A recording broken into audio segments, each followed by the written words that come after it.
എല്ലാവർക്കും നമസ്കാരം. സുഭാഷിതം ഡിജിറ്റൽ ചാനലിലേക്ക് സ്വാഗതം. 2026 അസംബ്ലി തെരഞ്ഞെടുപ്പ് കലങ്ങി മറിയുകയാണ്.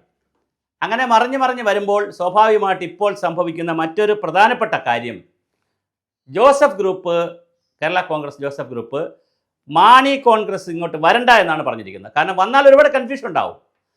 സ്വാഭാവികമായിട്ട് കേരള കോൺഗ്രസിന് സീറ്റുകൾ കുറയാം.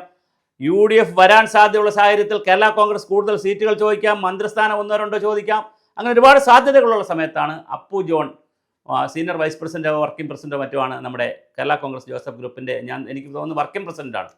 അപ്പോൾ അദ്ദേഹം അപ്പു ജോസഫ് പറഞ്ഞിരിക്കുന്നു, ഇങ്ങോട്ട് നിങ്ങൾ വരണ്ട, നിങ്ങളെ പണി അവിടെ നോക്കിക്കോളൂ, ഞങ്ങളിവിടെ ഞങ്ങളെ പണി നോക്കിക്കോളാം. ഒരു സേഫ് സോൺ ആകുമ്പോൾ നിങ്ങളുടെ ഒരു കളി ഇതുണ്ട്, നിങ്ങൾ അവിടെ നിൽക്കുന്നു, എന്നിട്ട് സേഫ് സോൺ കഴിഞ്ഞ പ്രാവശ്യം ഇടതുപക്ഷം വരുമെന്ന് പറഞ്ഞ് നിങ്ങൾ അങ്ങോട്ട് ചാടി, ഇപ്പോൾ UDF വരാൻ സാധ്യതയെന്ന് പറഞ്ഞ് നിങ്ങൾ ഇങ്ങോട്ട് ചാടാൻ നിൽക്കേണ്ട, അവിടെ തന്നെ തുടർന്നോളൂ എന്ന് അപ്പു ജോസഫ് അസന്നിഗ്ധമായി പറഞ്ഞിരിക്കുന്നു എന്നാണ് വാർത്തകൾ വരുന്നത്. മാത്രമല്ല, ഇപ്പോൾ മാണി ഗ്രൂപ്പ് ഇങ്ങോട്ട് വന്നു കഴിഞ്ഞാൽ പിന്നെ പാലായിൽ ഇനി ഇഷ്യൂസ് ഉണ്ടാവും. മാണി സി കാപ്പൻ്റെ സീറ്റ്, കടുത്തുരുത്തിയിൽ മോൻസി ജോസഫിൻ്റെ സീറ്റ്, പിന്നെ ഏറ്റുമാനൂർ സീറ്റ്, പിന്നെ ചങ്ങനാശ്ശേരി, ഇങ്ങനെ പല സീറ്റുകളിലും വലിയ പ്രതിസന്ധി ഉണ്ടാവും. അപ്പോൾ ആ പ്രതിസന്ധികളൊന്നും ഉണ്ടാക്കണ്ട, നിങ്ങൾ അവിടെ നിന്നോളൂ. നിങ്ങളിപ്പോൾ ഭരണകക്ഷിയിൽ ഇരുന്നല്ലോ 5 വർഷം, ഇനി പ്രതിപക്ഷത്തിരിക്കൂ, ഞങ്ങൾ ഭരിക്കട്ടെ എന്നാണ് അപ്പു ജോസഫിൻ്റെ പ്രവചനം, അല്ലെങ്കിൽ പറയുന്നത്.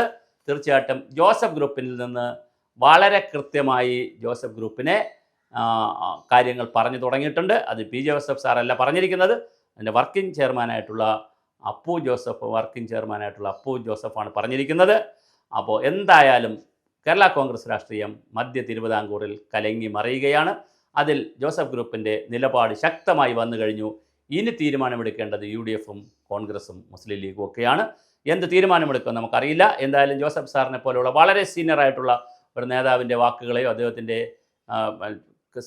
അദ്ദേഹത്തിൻ്റെ അനുവാദത്തോടു കൂടി ആയിരിക്കുമല്ലോ, അല്ലെങ്കിൽ സമ്മതത്തോടു കൂടി ആയിരിക്കുമല്ലോ അപ്പു ജോസഫ് ഇങ്ങനെ പറയുന്നത് തീർച്ചയായിട്ടും ജോസഫ് സാറിൻ്റെയും മാനസികാവസ്ഥയായിരിക്കും, അല്ലെങ്കിൽ മനസ്സിലുള്ളതായിരിക്കും. എന്തായാലും തൽക്കാലം കാര്യങ്ങൾ ചൂടായി വരും തോറും ദോശ ചൂടാൻ പറ്റില്ല, ഓംലെറ്റ് അടിക്കാൻ പറ്റില്ല എന്നുള്ളതാണ്.